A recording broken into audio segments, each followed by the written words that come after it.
on a podcast. Max Lugavere in the house. Genius Foods. Let's jump right in. Let's do it. So we're getting a little background on Max. Yeah. And we're talking about you being from New York but living in LA now. Yeah. Continue. Yeah. I'm from New York. I used to live in LA. I lived in LA for like 10 years. And then I moved back to New York about 5 years ago now because I had spent 10 years away from my family. And I discovered maybe 7 years ago now that my mom got sick, basically. And that's really motivated a lot of my work. But 7 years ago, I moved back from LA to New York to be closer to my mom and my brothers and to kind of get a handle on what was going on with her health. Even though, I mean, it was a little bit of a sacrifice for me because I had spent most of my 20s in LA. My social life is out there. It's a much healthier city. I always felt pulled to the West Coast, even as a kid growing up in New York. And now I'm back in New York predominantly, but I'm spending more and more time in LA. So hopefully trying to make it back out there. And let's take a deeper dive into your mom's health and, Yeah. and how you really got started on this. Yeah, I mean, I've been sort of a health and fitness nerd my whole life, but I never really had any professional aspiration in that field. I mean, I started college pre-med, but I ended up double majoring in film and psychology. Once I realized that I had a love for storytelling and creativity. I've always been kind of a music junkie. Also, I've been a cinemaphile. On top of my love for health and nutrition, I was like a really early adopter in high school. I remember being really into the ketogenic diet. I read a book. This was like 1997 by Lyle McDonald, all about the ketogenic diet, which is like a tome to ketosis, like no, graphs or pictures or anything like that. It was like printed in soft cover, just this really reference dense book. And then my senior thesis in high school, I wrote on creatine. So I've been into this, like I've been in this game for a really long time privately. But then, about 7 years ago, I was leaving my job. My first job out of college, I began working for a TV network that Al Gore co-founded, and it was called Current TV. So I was there sort of as a journalist. I got to, work with some of the best storytellers, content creators in the world. And then I left the network to figure out where I was going to go with my career. I started spending more and more time in New York City. And in that sort of window where I was at once, at this really pivotal, critical point in my career, trying to really kind of like get a handle on how I was going to transition this amazing job that I had for 5 years into something that was going to be like a more sustainable career. I began spending more and more time around my mom, and she was 58 at the time. She was blonde, she was just a mom. And me and my brothers noticed that it had seemed suddenly as if talking to her, we were talking to a much older person. It was almost as if she had a brain transplant in a way. Her brain's processing speed had greatly downshifted, and she also had a change to her gait, which is the way a person walks. She started to her stride took on more of a shuffle appearance, and I had no prior family history of dementia. I didn't know anything about dementia. I didn't know anything about Alzheimer's disease, Parkinson's disease, any of these topics that now I would say I'm an expert in. Back then, I was just a kid trying to figure out what was wrong with his mom. And it led to me going around the country to, the top neurology departments that we have. And ultimately, I found myself in Ohio at the Cleveland Clinic, which is, one of our top medical institutions, right? It's like a cathedral to Western medicine almost. And it was there for the first time that my mom was diagnosed with a neurodegenerative disease. And that was probably one of the worst weeks of my life. I mean, it almost seemed as if the world was caving in on me. I mean, certainly I was afraid for my mom. I didn't know if she was going to die, what this really meant for her in terms of her health. When I started Googling the drugs that she was prescribed, that made it even worse because the drugs have no disease modifying ability. They're basically just what I've come to call biochemical band-aids. At best. At best, right? And then at the same time, I was like, shit, I'm like 28 also. Like, I can't really go back to Hollywood now at this point and pursue what I guess at the time was a relatively fun career. But, I found it really difficult to focus on anything but what was going on with my mom. And at a certain point, after that initial trauma subsided, I basically kind of had this lifelong passion for health and nutrition. And I just had a hunch that there had to be something in terms of diet and lifestyle that might be able to help my mom. So immediately I went to PubMed and I started just searching for stuff. And at first it was incredibly overwhelming. But I think in the long run, it it was one of the strongest calls to action that I've ever had in my whole life. And despite, obviously it began with my mom, and then at a certain point it sort of branched out. I became very interested in the notion of prevention because, as much as I would love to have a cure for my mom, it became abundantly clear to me that these are like any chronic disease. These don't begin overnight. And when talking about Alzheimer's disease, which is the most common form of dementia, this begins in the brain 30 to 40 years before the first symptom. So it became really clear to me that this needed to be something that younger people needed to be talking about. And just personally, now that I had this new risk factor for the disease, that I had to start being mindful about my choices, as it pertained to my brain health. I mean, I think you're prototypical millennial in that to me, intellectual capital is everything.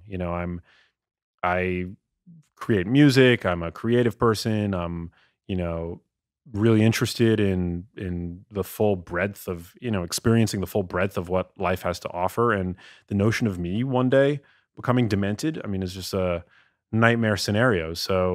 Um, so I started living the life that I was reading, could potentially protect me against these sorts of diseases. And subjectively, what I noticed is that, the more that I would adhere to this brain healthy diet that I was uncovering, the better my brain actually started to work in the here and now. And that was really interesting to me because, I guess I've heard the term neuroplasticity. I'd heard it and it was like this nebulous concept to me. Like you can't look in the mirror and see new brain cells sprouting, right? So the notion that, the diet and lifestyle can actually improve the moment to moment functioning of your brain, and especially domains like executive function, which, is probably more important to your success as a person than IQ. It was just really incredible. And it actually created a feedback loop where the more I learned and the more that I started integrating into my own diet and lifestyle, the more reward I got and the more compelled I was to just go further down that rabbit hole and then ultimately to start researching what was happening in my head. And so that kind of is what led to me writing Genius Foods, which is basically what I consider to be an owner's manual to the human brain.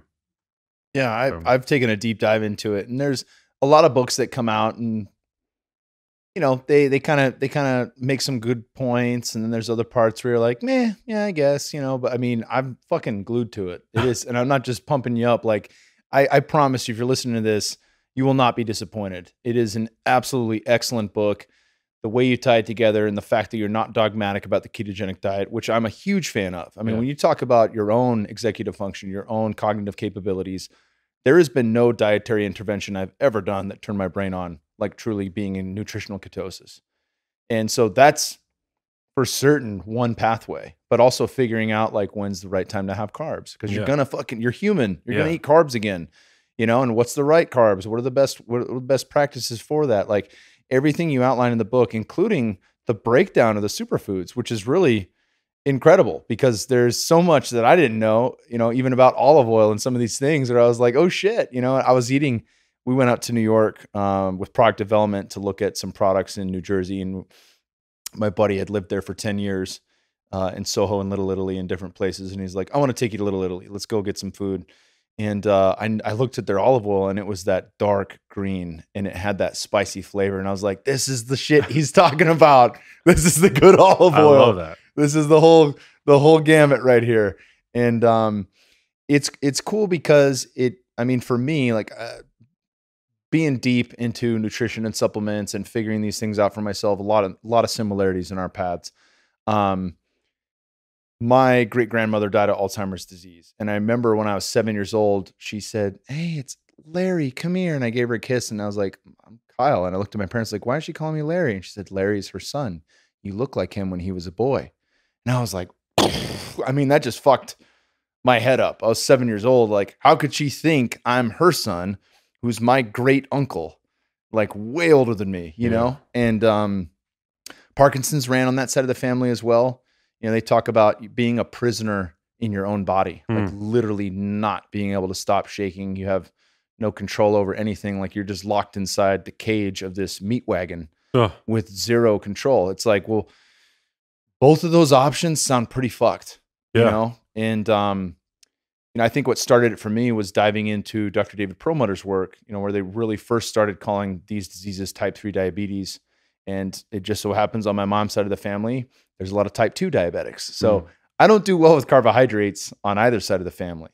And that's not for everybody, but there are so many takeaways from this book, no matter what you're eating, on how you can improve your diet and your cognitive function through food, which is so critical. Yeah, so critical. I mean, if you have type 2 diabetes, your risk for developing Alzheimer's disease increases anywhere between 2 and 4 fold. So it's a dramatic increased risk. And, just to touch on Parkinson's disease, my mom has Parkinsonian symptoms. And by the time you show your first Parkinson's disease symptom, half of the dopaminergic neurons involved in movement in the substantia nigra region of the brain, which is what the part of the brain affected by Parkinson's disease, are already dead. So it becomes, I mean, to me, abundantly clear that, yeah, this is, I mean, we don't know everything about, I mean, we certainly don't know everything about Alzheimer's disease progression, which is the most common neurodegenerative disease, prevention, I should say. And we definitely don't know, everything. We're just at the tip of the iceberg in terms of knowing how to prevent Parkinson's disease. But, there is really good and interesting research now on the role of gut health in Parkinson's disease etiology, which to me is like really, really interesting in light of the gut brain axis and the interrelationship between the two. But yeah, it's man, they're horrible diseases, I've been in my mom's house and I've found her purse in the fridge, It's really heartbreaking, and it's not something that I would wish for even my worst enemy, I mean, I don't have many enemies, thankfully, but they're terrible diseases. And they say that when you lose somebody to Alzheimer's disease, you lose them twice because they forget who you are. They basically their memory goes, obviously, but then nobody's ever survived Parkinson's disease. It kills them ultimately. So yeah, I wrote the book really to be not just eat more blueberries, eat more salmon, things like that. There's a number of brain books on the market, but for me, I think it became really important to, first of all, I'm not like an academic. So for me, I really wanted to learn what the hell was going on in our heads in relation to our food as best as I could. And I really wanted to get down to like the most granular possible level. Um, and so for me, learning these concepts from the ground up really helped me, I think, paint a picture in the book that you're not going to get from other books. It's not just a rehashing of the same old material. And I think, at the end of the day, it's like people have been told for decades that smoking cigarettes is not good for you, right? But it wasn't until they started putting like the diseased lung photos on the packages of cigarettes that people really started to stop, right? Like that it actually made an impact. And so for me, I thought that the best way to actually modify the behavior of my readers is to really illustrate how their choices are affecting their brain health. So, I mean, it ranges from, I talk a lot about the value of omega 3s, which I'm sure you talk about on the show, but many people know that omega 3s are good for the brain, but why are they good for the brain? I wanted to know. So, for example, there's this property that a healthy and highly functioning brain cell needs to have. It's the property of membrane fluidity. So basically, your brain cells, the way they interact with the outside world is through receptors that are allowed to surface, basically, so that they can hear the messages contained by neurotransmitters. And so you want neuronal membrane fluidity. What you don't want is membrane rigidity, which basically impairs the ability of these receptors to surface, sort of like a buoy, like bobbing up to the surface of the ocean, right? Um, when membranes behave more fluidly, then the ears of the neurons, these neurotransmitter receptors, are able to more effectively bob up to the surface, and that can help influence your memory, your executive function, your mood, things like that, your cognition. And so research shows that when we eat more omega 3s, actually our membranes behave more fluidly. When we consume more omega 6s, which we're doing, we're over consuming omega 6s obviously today um, by an order of magnitude, those neuronal membranes actually act more rigidly, potentially impairing the way that our brains work. That's what, when people throw on inflammation, they think of like joint pain, but we don't Yeah. realize like systemic inflammation is literally making these parts of our brain stiffer. Yeah, exactly. So yeah, inflammation, totally.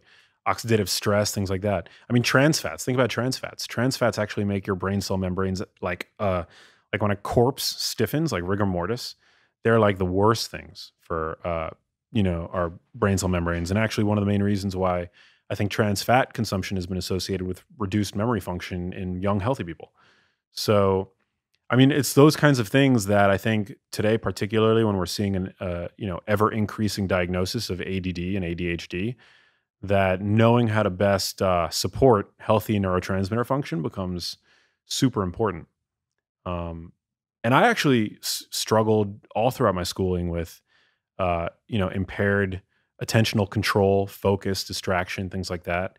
It's one of the reasons why I don't know if you can relate to this, but my teachers always loved me because I always was super curious. I would always ask lots of questions, but my grades always sucked. I always struggled to get good grades. And that's actually one of the reasons why, as I mentioned, despite always having a passion for health, I didn't ultimately go into medicine because I just didn't think that I'd be able to keep up to with the rigors of studying medicine. I just like my brain I was never able to get my schoolwork in on time, things like that. So, those are all aspects of executive function. And since I started eating, more omega-3s, fewer omega-6s, less unhealthy oils like canola oil, grapeseed oil, soybean oil, things like Corn that. oil, The worst. flour. Yeah. The worst, grapeseed oil, that my executive function improved. And honestly, I mean, I attribute to having written the book, like to the fact that, my brain was working in a way that was like, okay, Max, time to focus.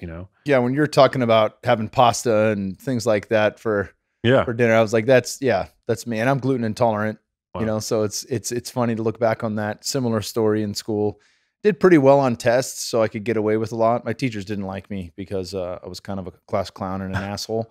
But yeah, I mean, how many rounds of antibiotics I'd have a year? Probably 5 or 6 every year for over a decade, Hmm. in addition to gluten at breakfast, lunch, and dinner. I mean, just copious amounts of pasta and, My and God. cereals and the exact wrong food that I could have in my diet. And it's one thing that you illustrate in the book, which I love, and Perlmutter talks about this in Grain Brain and Brain Maker. 80 to 90% of our neurotransmitters are made in our gut. People think about the cheat meal as, a weight loss issue. Like, oh, I lost 20 pounds. I'm going to eat this shitty food and I might gain 5 of it back, but that's okay. And they're not thinking about the fact that that's going to make them fall flat on their face mentally and cognitively, that they're going to be an emotional wreck, that they're going to sleep like shit, that they're going to recover poorly. Joint pain's going to come back. The fucking cascade in all directions of bad food choices. And it's not to say that I don't cheat, but as I've mentioned here 100 times, like, cheat clean, like, Yeah. make your own fucking pizza, do whatever it takes so you can have the food that you want, but it's not going to hurt you as bad as ordering Domino's or going to fucking McDonald's. Oh yeah. Well, that's a problem that I have with the "if it fits your macros" movement. Bullshit. Yeah, it's Yes. bullshit. God, It's it's the worst. bullshit. It's the worst. Yeah, people. I mean, I get commenters all the time telling me that like with the shrug emoji, like I've eaten a Big Mac every day, but I've been able to lose weight because I'm eating fewer calories. I'm like, well, that doesn't mean that the Big Mac is good for you. Yeah, it doesn't mean you're Yeah. fucking healthy. Yeah, You have no exactly. idea what that's doing to your insides. Exactly. And what the long-term consequences of that are.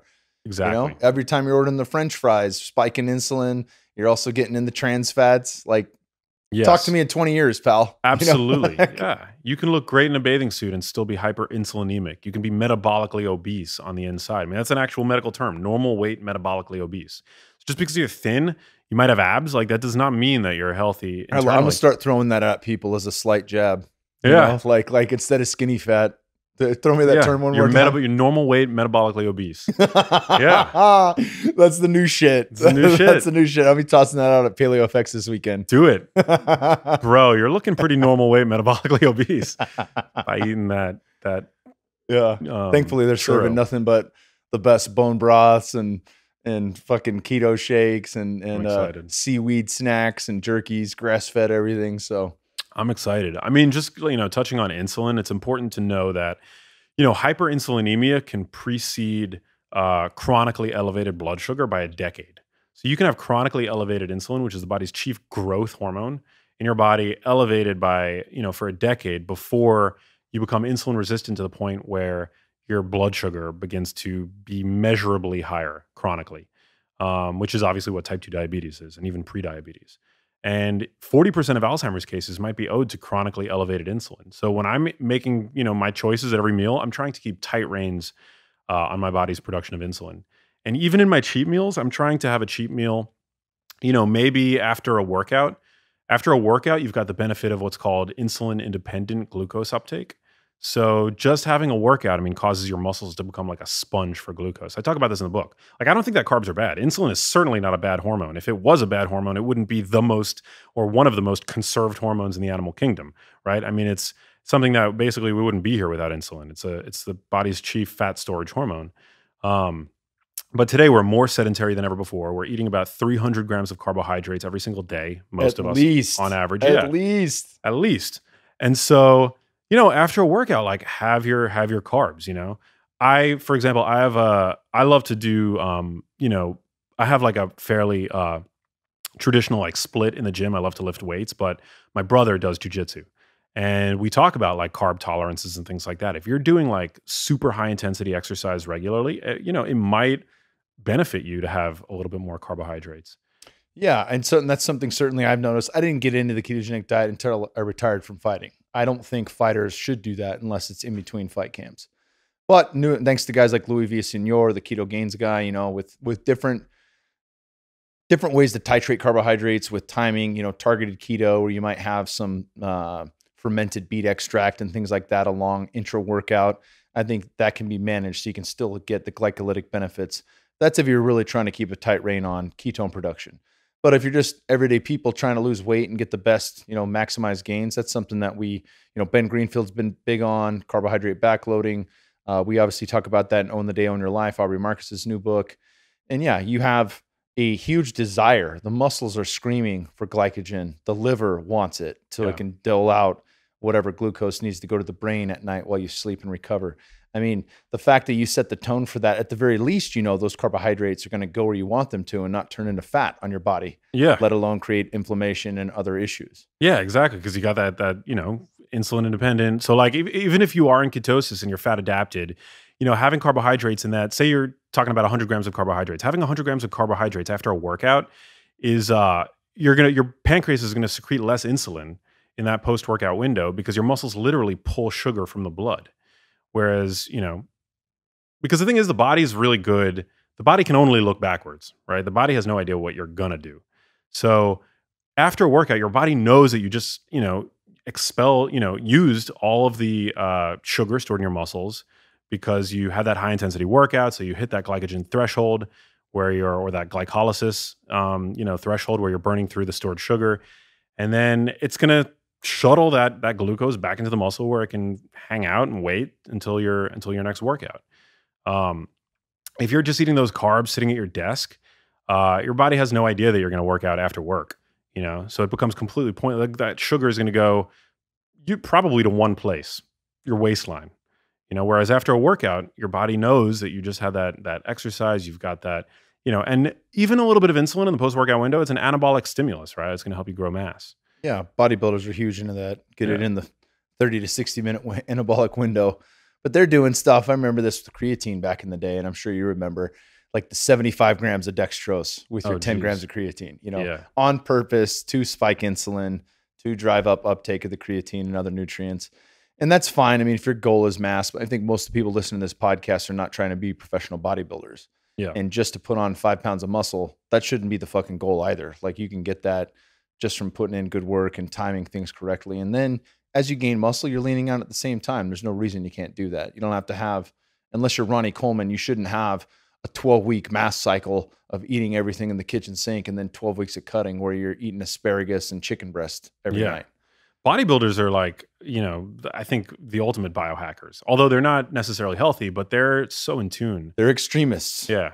There's no doubt. And the discipline there, it's a fucking hard deal. Everybody's, you just shoot steroids. And look, I could take fucking everything under the sun. I'll never look like Arnold, let alone one of these new age guys. So they are very disciplined, very scientific about the approach. And, to steal one from Aubrey and Joe Rogan, like they don't feed based on mouth pleasure, and that's something that we do constantly. We're constantly looking for mouth pleasure as a reward. And that's because the brain is interlinked with that. It's not just candida or something is calling for the donut.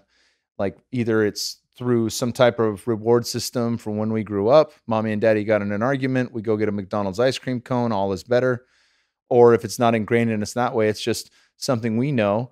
Hey, I'm going to eat this thing that is scientifically engineered to taste the way that it does. And it's going to fire every fucking neurochemical in my brain that says, yes, this is it, because it's making me fat, because that's what we're designed to do. That's what Rob Wolf talked about in Wired to Eat. Like, we want that kind of food to fatten up on purpose, because we're not designed to have food 365 days a year, 24/7. Yeah. And I was really happy that you touched on the different forms of fasting in your book, because that is absolutely critical for everyone to adopt, whether you're eating carbs or not. It's such an excellent way for us to have cellular clearing and autophagy and just get the most out of our longevity. It's something that anyone can adopt. Talk about that for a minute. Yeah, so intermittent fasting, there's a few. I highlight some of the most well-studied protocols. So there's the 16 to 8, which is, there's some good human trials on it. Not, I wouldn't say large population long term by any means, but there's sort of that protocol, or the lean gains protocol, which depending on where you've first learned about it. Then there's Walter Longo's fasting mimicking diet, which is basically a 5-day consecutive, very low calorie plan, there's very interesting research there. Or alternate day fasting, which was coined by Krista Varade at University of Chicago. So, there's like all these different protocols. Which is the right one for you? Well, it's probably going to require a little bit of self-experimentation. What I recommend to people to do is to forget about the nuances, and really to just focus on the fact that your body has a natural, although probably at the national level, like we've definitely, our bodies, we're diurnal creatures, right? So we want to eat during the day, and we have an inclination in the morning when we first wake up to burn fat. This is because when you wake up in the morning, your cortisol levels are the highest they're going to be typically throughout the day. We tend to think about cortisol as the stress hormone, but it's actually the body's waking hormone. It's like the hormone that wakes you up, actually, at the end of your sleep. And cortisol, like insulin is the body's chief anabolic hormone, cortisol is the body's chief catabolic hormone. So when cortisol is elevated first thing in the morning, it's liberating stored sugar, stored fats. It's like releasing sugar from the liver, things like that. And so, yeah, I don't like to eat during that window, because that's like the perfect fat burning window. And especially what I think is really interesting, if you eat breakfast in its most commonly consumed form in the United States, which is predominantly carbohydrate, grain-based crap, right? You're basically causing insulin to become elevated while cortisol is elevated. And think about the fact that, first of all, that makes no sense from an evolutionary perspective, because you're having two diametrically opposed stimuli occurring at the same time. You've got the body's chief anabolic hormone, which is there to cause storage and growth, and you've got the body's chief catabolic hormone, which is really there to break things down and use up stored fuels, both elevated at the same time when you eat that morning breakfast, which is typically rich in carbs, right? The problem with that is that insulin acts like a one-way valve on your body's fat cells. So it basically allows calories to flow in, but it doesn't let calories come out. And so you've got, in that window in the morning, if you reach for the bowl of oatmeal or the bran muffin, you've got cortisol exerting its catabolic effects on your muscle tissue and on the sugar stored in your liver, but it's not able to do that on your fat tissue because you've got insulin elevated. So basically, it's able to redistribute your weight from muscle to fat. So it's exerting its catabolic effect on your muscles, but you're not losing any fat because you've got insulin elevated after that high carb breakfast. So that's why I tell people, don't eat for an hour or 2 or 3 after waking up. I don't really obsess over I'm not super rigid when it comes to the time that I start eating. And then at the other, on the other end of the day, again, we're diurnal. So you want to not eat super late at night. There's really interesting research there that shows that independent of calories, if you're eating super late at night, it can help, with fat storage. And conversely, by cutting off your consumption of calories earlier in the day at about 2 p.m., which I don't expect most people to do, but you actually increase fat oxidation. Rob Wolf's the only guy that I know that's gotten rid of dinner. Oh, really? Yeah. I think he's balls deep though. He's the guy that I could see him or Greenfield doing that. Greenfield's gotten rid of breakfast. He does lunch and dinner. My wife and I do the same. Although we have brought our window in We noticed it's a bit easier if we cut, if we're done eating at 5 or 6 p.m., it makes it easier to have that first optimized coffee around 9 or 10 a.m. and, eat a good sized lunch and a big dinner Yeah. earlier on. I think do that's that. doable for a lot of people to fit in a 16-hour fasting window. Yeah. I mean, today I woke up at 7 a.m. and I ate at 10 a.m. and I had like breakfast foods. I had, eggs and avocado and broccoli and things like that. But sometimes I'll push it to 2 in the afternoon. It really, it completely depends. I don't think it's productive to get like hung up over the times necessarily. I mean, follow your body's own natural, if you're hungry, and you want to eat. I think most people eat for that mouth pleasure, not even necessarily because they're hungry. They just eat because it's become so ritualized and ingrained in our society. Like the minute noon hits, it's lunchtime, right? So you got to go out and eat that calzone or whatever when maybe you weren't even, I'm thinking of Seinfeld right now. I used to eat that kind of shit like 15 years ago, Oh yeah. Yeah. I did it. I mean, when I was in college at ASU playing football, I was trying to gain weight. So I'd eat, and not knowing I was gluten intolerant, 2 pizzas at night and a box of Krispy Kreme donuts to top it off. McDonald's 3 days a week. I mean, just fucked my body up beyond repair. I'm trying to work hard to repair it now. I mean, you're in pretty good shape. Well, so. Thank you. From the outside, I'm metabolic. Why do we say that? Normal weight, metabolically obese. Yeah, man. I did the telomere test after Greenfield had the guy on, and 35 years old on the outside, 41 years old on the inside. Wow. But we're reversing that. Yeah, I've been talking we to are. Greenfield about the stem cells, and obviously with the diet and everything dialed in, there's no doubt that by the time I'm 41, I'll be younger on the inside than I am. I did the telomeres test, and I was 35 when I did it. I'm 30. Well, I'm still 35, but I did it You look like early. you're fucking 25. Yeah, well, What a it's piece of work this guy is. I'm telomeres said that I was 27 biologically. Hell yeah. So, there you go. So you get that going for you. Emotionally, probably younger than that. You're way younger than I am. Tell you what. Yeah, I'm 41. Should I act like a 41-year-old? Does that give me street cred to act like I've got that much wisdom? Dude, I'm in my 40s now. You are? Telomere wise. Oh, telomere. I'm 36. Yeah. You're 36. Okay. I turned 36 this month, actually. So nice. There you go. Are you an Aries? Not that means Gemini. shit. Yeah. Okay. I don't know. Yeah. All right. I find it cute when people ask that. Like, oh, hey, what? Oh, you're born then? Oh, yeah. That. Oh, what does that mean? That I should avoid talking to my boss this month and bet on these numbers? Not sure. I don't buy it.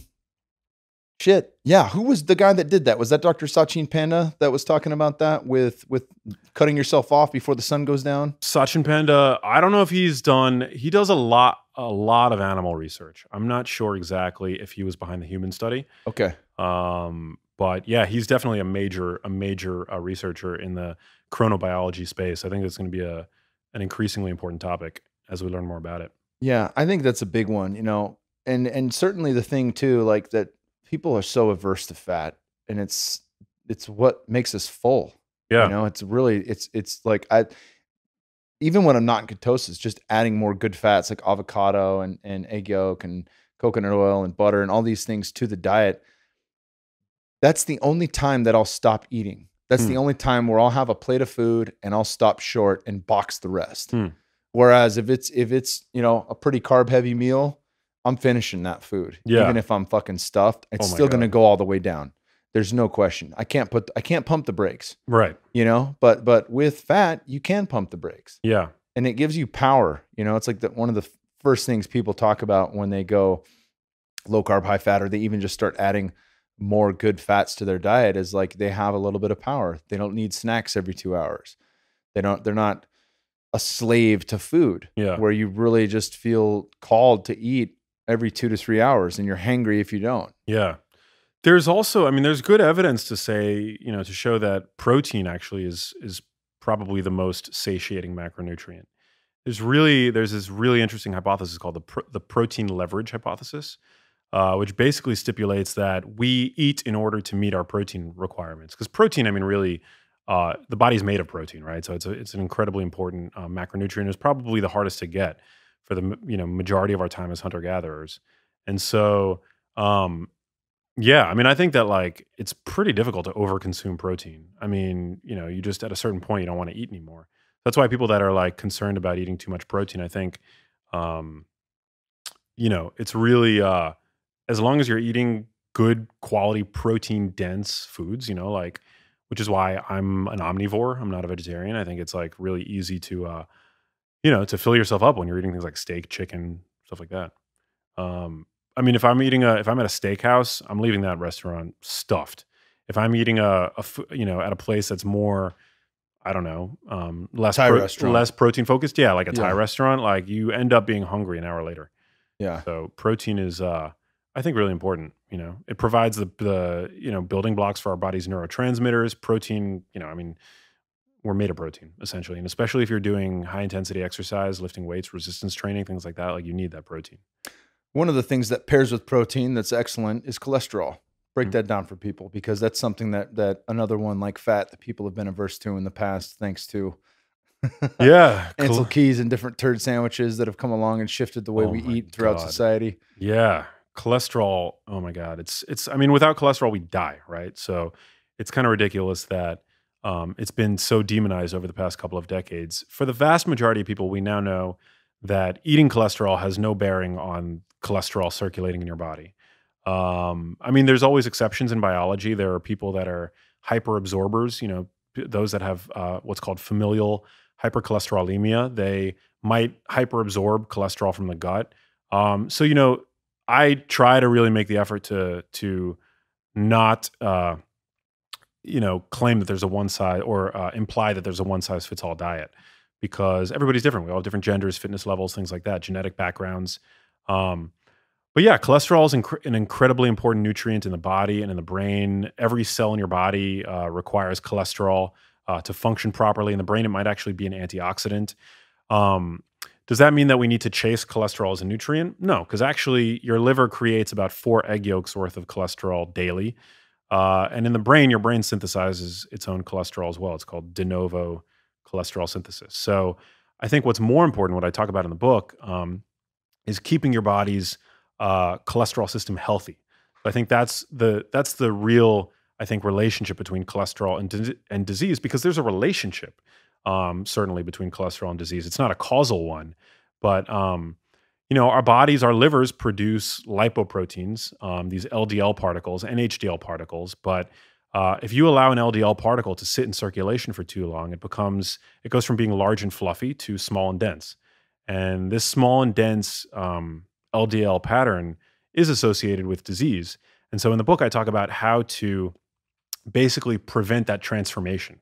And the way to prevent a large, fluffy, buoyant LDL particle from becoming a small and dense LDL particle is to facilitate LDL recycling by the liver. So the liver plays hundreds of incredibly important roles in the body.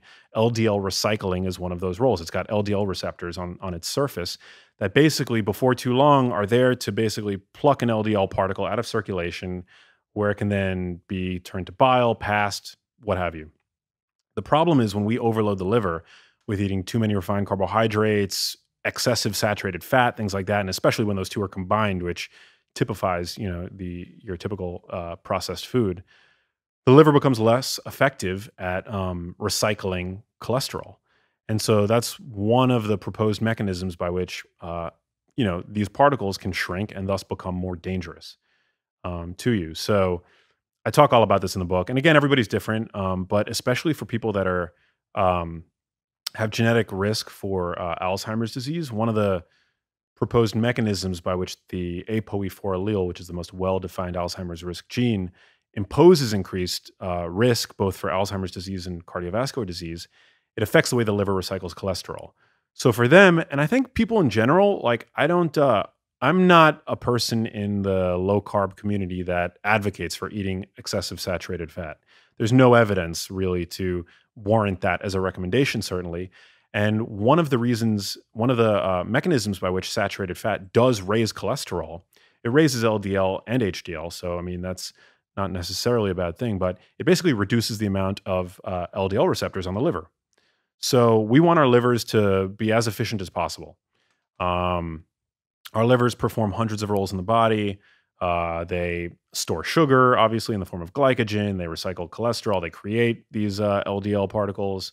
They purify our blood. They create endogenous antioxidants and things like that. So we really want to they're really important. We really want to support our liver. And I don't think that eating tons of butter and things like that is really important. On the other hand, animal research and population level research and trials show that extra virgin olive oil, which is predominantly a monounsaturated fat, helps the liver reduce, purge itself of fat that accumulates. Fatty liver is obviously something that we're seeing reach epidemic proportions.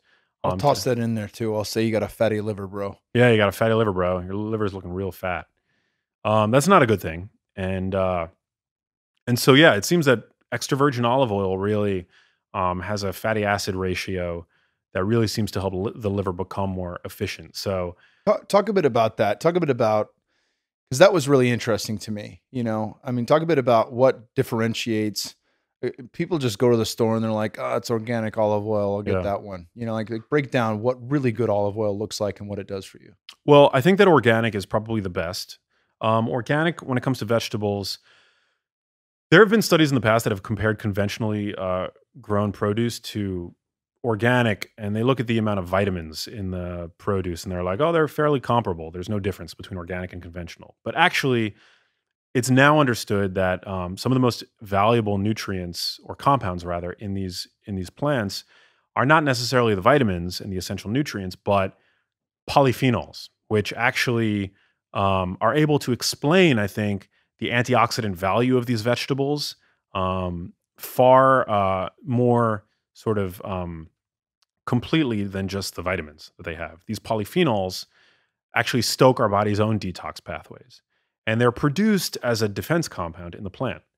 And so I think that when you hose a plant down with antifungals and herbicides and pesticides, you basically take the pressure off of the plant to create these defense compounds, essentially, because they basically are being defended by the chemicals that they're being sprayed with against, the threat of predators.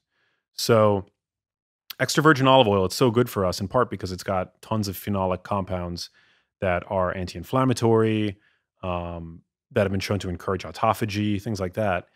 And yeah, so I think that, and it's been shown, I believe, that plants grown organically have more of these polyphenols in them.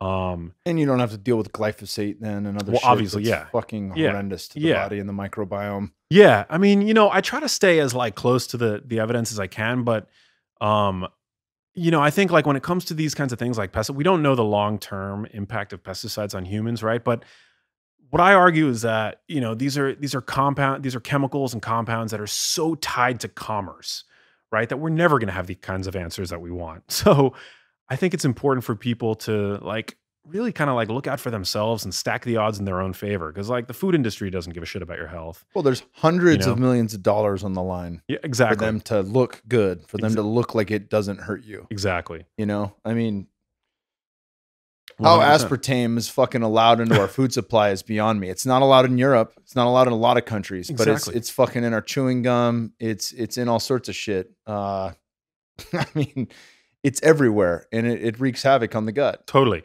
One of the problems is, I think, with these food-like substances, right? We consider them innocent before proven guilty, right? Whereas I think, and this was the case, obviously, with hydrogenated oils, right? That were allowed in our food supply. Meanwhile, they're poison, essentially. And now, thankfully, they're banned. But they were innocent until we were able to prove them guilty. And so think about how many countless Americans were consuming them on the daily before we had enough evidence to say, yeah, we got to pull the plug on these hydrogenated fats, right?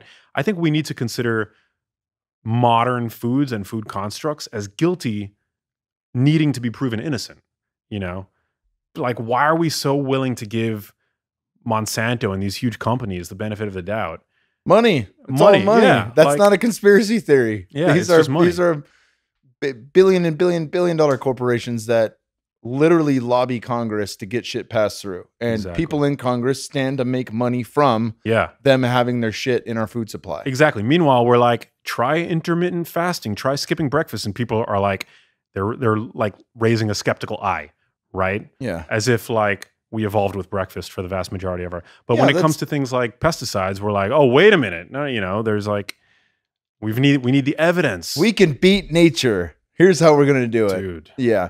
Well, I mean, you brought up a great point. Something I wanted to talk about but forgot was we didn't, if you think about it, the ancestral movement, and there's lots of arguments about what paleo man ate and all that shit, but that has nothing to do with it. What we do know is they didn't have fucking refrigerators. Yeah. So it's quite likely, or box cereal. So they didn't wake up first thing in the morning, roll out of bed, and pour themselves a giant bowl of wheat product with sugar and cover it in fat or milk that has no fat in it.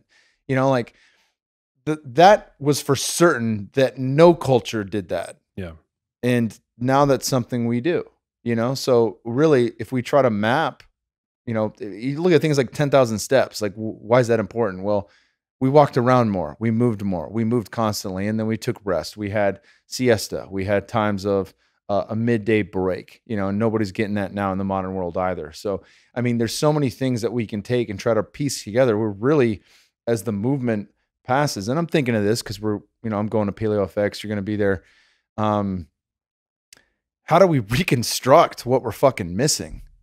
There's so much to that, and it gets overlooked as like, nah, I'm in the modern world. And look, I'm down with science. I get the NAD vitamin push treatments, IV vitamins, shit like that. Like, why can't you just get it in your food? Well, the soil's different now. So it's still important to eat organic. It's still important to eat a wide variety of plants and vegetables and things like that. And the best, highest grade meat that you can afford, and really just dial that in. But at the same time, like, yeah, man, it's not the same. We don't have the variety we used to. Yeah. And we're not gathering our own food. We're not out foraging. We're not out on hunts for days at a time. We're not forced to fast. We choose to fast. Yeah. If we choose. Yeah. I mean, I think, you're right. Our food's different. I mean, a cow is a modern invention, and it's for the most part the land animal that, most Americans are consuming, the most of, along with chicken. But yeah, I mean, yeah, it's that's why I think supplementation, things like that, like I'm all ears to like seeing good research on this stuff. I mean, there's even some speculation amongst researchers that are, because there's more carbon dioxide in the air, plants eat carbon dioxide pretty much. So they're growing faster because there's more CO2 in the atmosphere. And as a result, they're storing more starch and less minerals. On top of the fact that, monoculture is causing our soils to become depleted, right? So produce is nowhere near what it used to be. And I mean, and that's for people that are actually like eating vegetables. Most people today are consuming most of their calories from just 3 plants: wheat, corn, and rice. So it's no secret that Americans are, well, I call our current state of affairs, we're overfed but undernourished. Because obesity is reaching all-time highs. Type 2 diabetes, 1 in 2 adults are either diabetic or pre-diabetic. And yet the vast majority of people are deficient in at least one essential nutrient. So yeah, it's all about, I think, eating well, doing what you can to get back to the kind of diet that we consumed, in the time in which our brains evolved. That's what it's all about. And it's going to take a little bit more work, but thankfully we live in a time where, if you don't have access to grass-fed beef, there are services now that'll ship it to your front door. If you don't have access to, I mean, Amazon obviously is like, doing well in terms of, making healthier foods accessible. But yeah, I think it's really about just getting the information out there. And, people like you, people like me, like, I think we're all part of this movement, really helping usher humanity into some, I think, greater vision of what it means to truly be healthy in 2018 and beyond.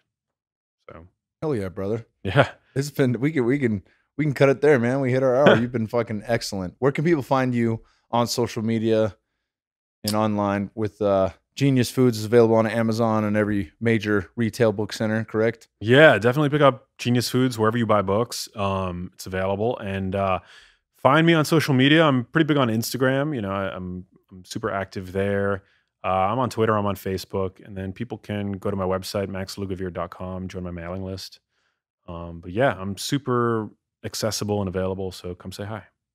Awesome, brother. We'll throw up the links to his social media in the show notes for people to click and say what's up. Thanks, Kyle. Thanks for joining us, brother. Thank you, man. Hell yeah. Thank you, man.